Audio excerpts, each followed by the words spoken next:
came across this artist on TikTok a few months ago, and they were promoting their webcomic. Last month, I decided to reach out and ask if I could cover it in a review. If you couldn't tell, she said yes. This is Speed Demon by Ripley Sea Salt Shores. We open in a scene of darkness, tears streaming down a young person's face as they scream inaudibly. Blood spilled on the ground as we catch a glimpse of a body. A fire rages, enveloping the home. The last thing we see is a shadow with a sinister grin. A memory from the past of this person, like a bolt runner. And he... Damn.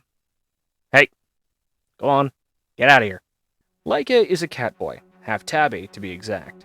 His work is, let's say, less than reputable, as we see him sleeping in another person's bed, leaving the building through the window on the upper floors, landing in a street market. Now that we've seen a little bit of the world and our protag, I have a thought. The world seems high fantasy, a street market, medieval-style clothes, and the like. But Laika wears more modern garb, so it kind of threw me for a loop. Anyway, back to the story. As Laika plans on stealing some food from a stall for breakfast, a voice cuts through the bustling crowd. A guard calling to a thief, but not to Laika. In an alley, the guards cornered a very interesting person, which Laika recognizes as a spirit caller. The two guards state that the spirit caller had stolen an apple, which they did, because in their culture, food was free. The guards try to extort money from the lone stranger. Laika interjects, calling out their lowly actions. One of the guards tries grabbing Laika, but gets instantly dumpstered. The look in Laika's eyes changes, glowing, cold, sinister. He comes to his senses and realizes what he just did, but the other guard readies his blade. Laika tries to ease the situation, but to no avail. The guard swings his blade at him with a fantastic use of space between panels here. The sword moves in one motion across the panes, giving a sense of speed and showing the confidence of the artist. Laika plants a powerful kick square in his center of mass, sending him sliding to the other end of the alley. Realizing he's outmatched, he pulls out a magic item, a communication device that he uses to call for backup. Laika sees that he and the spirit caller are fucked if they get cornered, so Laika, respectfully, decides to pick up the spirit caller and takes off at a blinding speed. Once they're at a decent distance away from the city, the spirit caller introduces himself as Asimi. He convinces Laika to take him to the next town, but once they do, they'll split ways. Sleeping under the open sky, we learn a bit more of these two, specifically Asimi. He's an unblooded Eladrin. Ripley does give us an info pane for Eladrin culture. Boy howdy is it messed up. The way it works is that there are two types, the blooded and the unblooded. The unblooded are hunted by the blooded so that both of them can be reincarnated. Asimi is prey. This sets up for an eventual scene in which either Asimi accepts their death or rejects it, and he isn't the only unblooded Eladrin we meet. We'll get to that later.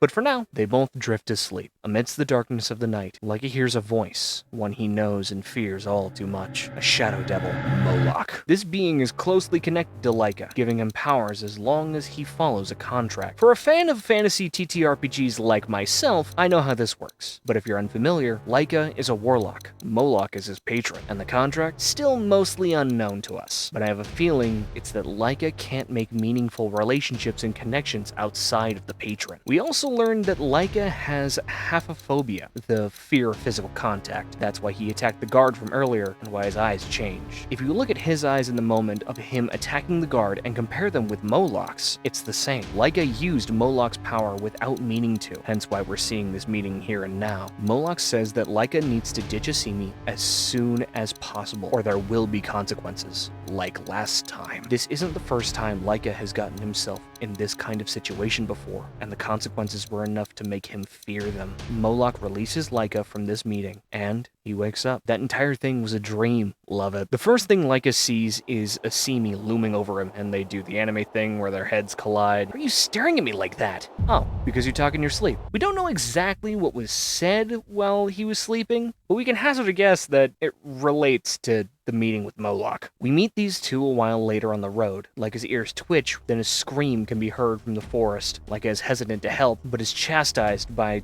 Asimi as he heads towards the disturbance. Laika joins reluctantly. They come into a small clearing in the forest, finding a large beast with a woman clinging to its neck for dear life. She says she's trying to gather the venom of this creature called a viper ant for her final, and requests that they find her instructor. Before she can finish her request, she's flung towards the ground. Laika rushes in to catch her. There's no need, as she uses magic to summon a large sheep to cushion her fall. This is Yuho, a geodite, and she's... Okay, if I had a nickel for every time a character in a comic I covered was 5 inches taller than me, I'd have 2 nickels. Which isn't a lot, but it's weird that it happened twice. I do like Yuho. Her mannerisms are cute, and I like her design. Plus, being an entity of Geode is unique. I can't wait to see more of her. She asks Laika to help, which he says yes, because look at this face! Who could say no to that adorable face? Laika uses a technique called Thundercat. And all I gotta say is, really? Thundercat? To any of my fans who grew up on the original He-Man and G.I. Joe cartoons, does that ring any bells? Because it does for me. Probably just a coincidence. Even with that powerful strike, the Viper Ant is still standing. Like it hears the sound of bells ringing as a being jumps up and stabs the beast through the neck, ending it once and for all. After that stressful battle, a person sneaks up on the group, someone Yuho recognizes, her instructor, Mr. Hightop, another unblooded Eladrin. I skipped over a lot of plot and information that Ripley had set up since I don't want people to use this as a way to read the story without going to the source material. The story is still very early in its development, only having about 8 chapters at the moment. Each chapter is fairly short, but they are densely packed with info if you go looking. It does feel like the pacing is a little too fast, like it's sprinting to plot points as fast as it can,